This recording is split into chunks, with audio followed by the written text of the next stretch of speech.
Okay, so currently the Swedish ivy looks like this, which is not looking great. This is what you'd consider looking leggy, would be the term for this. And part of it is that I put it up high. I don't touch the soil because it's up high and it's annoying to get there. And it clearly needed more water. So it didn't have enough water to make enough leaves. So it started to drop leaves to protect itself. So I need to get up there more often to check the soil to make sure that it's actually needs water if it's too dry or too wet. And the other part is we're going to trim it down so that it can become bushier. And then the cuttings we're going to propagate.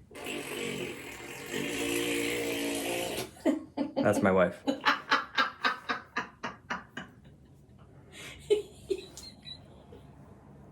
The gassiest person I've ever known.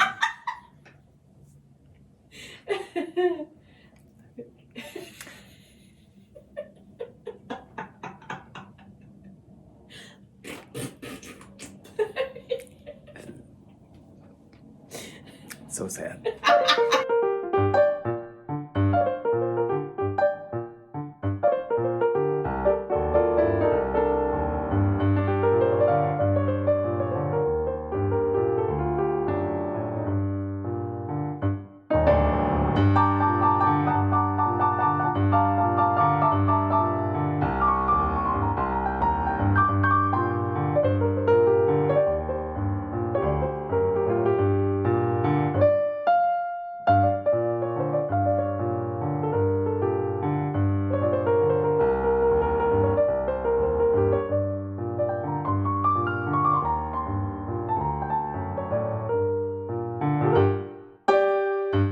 So we'll check back with this plant in a month or so. I'll post an update video on that.